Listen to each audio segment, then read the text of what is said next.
नमस्कार दोस्तों, शुभ प्रभात।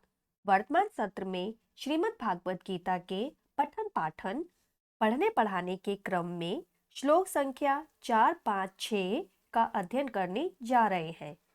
श्लोक संख्या 4, 5, 6 में दुर्योधन अपने सेनापति द्रोणाचार्य को अपने शत्रुओं के शौर्य पराक्रम के बारे में बताता है ताकि द्रोणाचार्य के मन में पांडवों के प्रति द्वेष पैदा हो। दुर्योधन के बताने की मंशा यही है कि उसका सेनापति उस काबे में आ जाए और उसके दुश्मनों को पूरी तरह से सफाया कर दे। इस सत्र में तीनों श्लोकों को एक साथ शामिल करने के पीछे एक ही मुख्य कारण है कि यह तीनों श्लोक श्रीमद् भागवत गीता में एक ही साथ दिया गया है। सत्र के अंत में महारथी का मतलब क्या होता है, इसकी भी चर्चा की जाएगी और आप सभी से एक दो प्रश्न भी पूछे जाएंगे। आइए श्रीमद् भागवत गीता के प्रथम अध्याय का चौथा श्लोक देखें और जानें। अत्र शुरा महेशवासा भीमार्जुना समायुधि युयुद्धानो विराटश्च च द्रुपदश्च च महारथा। इस श्लोक को पुनः सुने। अत्र शुरा महेशवासा भीमार्जुना समायुधि युयुद्धानो विराटश्च च द्रुपदश्च च महारथा। आइए कहे गए श्लोक का अर्थ शब्द दर शब्द समझे। अत्र यहाँ, शुरः वीर, महेशवासः महान्तः, इवासः येषां, ते महेशवासः महान्तः बड़ा, इवासः धनुष, येषां जिसके, ते वे जिसके धनुष बड़े हैं वे महेशवासः है। इवासः यह, इषुम् अयस्ति सह इश्वासः यह जो, इषुम् तीर, अयस्ति फेंकता है, जो तीर फेंकता है वह इश्वासः है। भीमार्जुना समः, भीमस्य अर्जुनस्य समः, भीम और अर्जुन के समान। युधि युद्ध में, युयुधानः युयुधान, विराटः विराट, च और, द्रुपदः द्रुपद, महारथा महान, रथो यस्य सः महारथः महान बड़ा, रथो रथ, यस्य जिसका, सह वह जिसका रथ बड़ा है वह महारथा है।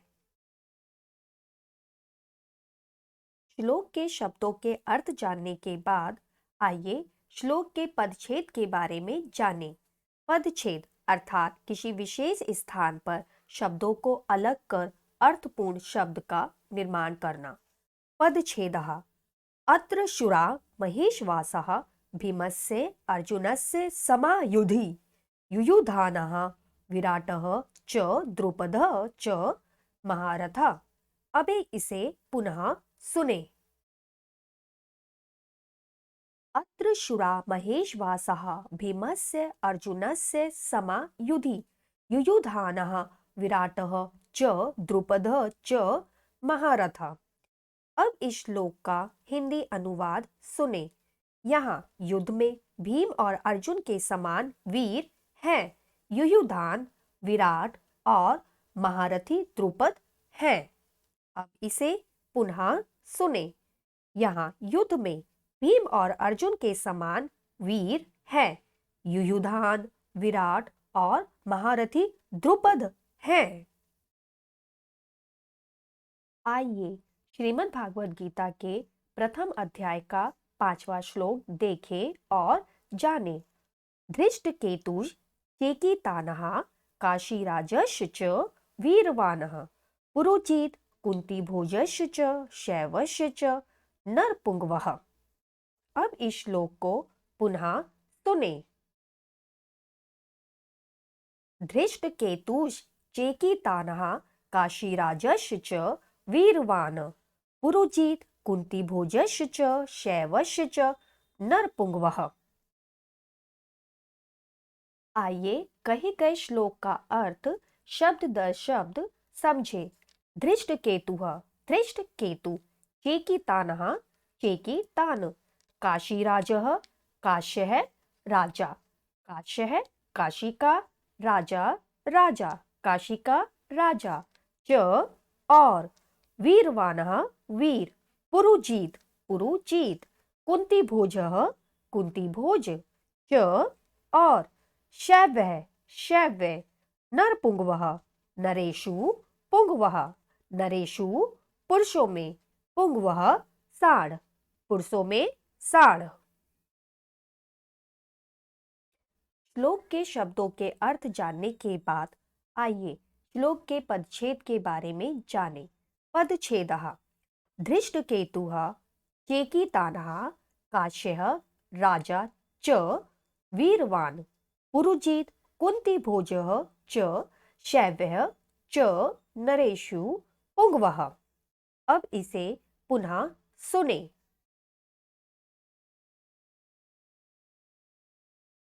धृष्टकेतुः चेकितानः काश्यः राजा च वीरवान् पुरुजित् कुन्तीभोजः च शैव्यः च नरेषु पुंगवः। अब इस श्लोक का हिंदी अनुवाद सुने। धृष्टकेतु चेकितान और काशी के वीर राजा पुरुजीत कुंतीभोज और शैव्य हैं। शैव्य तो साढ़ के समान बलवान है। अब इसे पुनः सुने। धृष्टकेतु चेकितान और काशी के वीर राजा पुरुजीत कुंतीभोज और शैव्य हैं। शैव्य तो साढ़ के समान बलवान है। आइए श्रीमद् भागवत गीता के प्रथम अध्याय का 6वां श्लोक देखें और जाने। युधा मनुष्य च विक्रांत उत्तमौजाश्च वीर्यवान् सौभद्रो द्रौपदेयाश्च सर्व एव महारथा। अब इस श्लोक को पुनः सुने। युधा मनुष्य च विक्रांत उत्तमौजाश्च वीर्यवान् सौभद्रो द्रौपदेयाश्च सर्व एव महारथा। आइए कहे गए श्लोक का अर्थ शब्द दर शब्द समझे। युधामन्युः युधामन्यु, च और विक्रांतः बलवान, उत्तमौजः उत्तमौज, च और वीर्यवान वीर, सौभद्रः सौभद्र सुभद्रा के पुत्र, द्रौपदया द्रौपदी के पुत्र द्रौपदय, च और सर्व सब, एव ही महारथा महान योद्धा। श्लोक के शब्दों के अर्थ जानने के बाद आइए श्लोक के पदच्छेद के बारे में जानें। पदच्छेदः युधा मन्युः च विक्रांतः उत्तमौजः च वीर्यवान् सौभद्रः द्रौपदेयः च सर्व एव महारथा। अब इस श्लोक को पुनः सुने। युधामन्युः च विक्रांतः उत्तमौजः च वीर्यवान् सौभद्रः द्रौपदेयः च सर्व एव महारथः। अब इस श्लोक का हिंदी अनुवाद सुने। बलवान युधामन्यु और वीर उत्तमौजा सुभद्रा के पुत्र और द्रौपदी के पुत्र सभी महान योद्धा हैं। अब इसे पुनः सुने। बलवान युधामन्यु और वीर उत्तमौजा सुभद्रा के पुत्र और द्रौपदी के पुत्र सभी महान योद्धा हैं। चैनल देखने और सुनने के लिए आप सभी को धन्यवाद करती हूँ। ईश्वर आपको स्वस्थ और समृद्ध रखे। आपका दिन शुभ हो। आप सभी ने मुझे धैर्य से सुना, आपका आभार व्यक्त करती हूँ। जैसा कि सत्र में शुरुआत में आपको सूचित किया गया था कि सत्र समापन पर आपको महारथी का मतलब बताया जाएगा। तो इसके जवाब में महारथी का पहला शाब्दिक अर्थ होता है कि जिसके पास बड़ा रथ है वह महारथी है, तथा इसका अन्य मतलब यह भी होता है कि जो अकेले ही 10,000 धनुधारियों से लड़ने में सक्षम हो। आपके लिए कुछ प्रश्न। उपरोक्त श्लोक में महाभारत के किन किन महारथियों का नाम लिया गया है? सौभद्र, द्रौपदया किसे कहा गया है? प्रश्न का उत्तर आप कमेंट कर बताएं। वीडियो आपको कैसी लगी कमेंट कर जरूर बताएं। आप सभी को लाइक, सब्सक्राइब और लोगों के बीच में शेयर करने के लिए धन्यवाद करती हूँ। नमस्कार।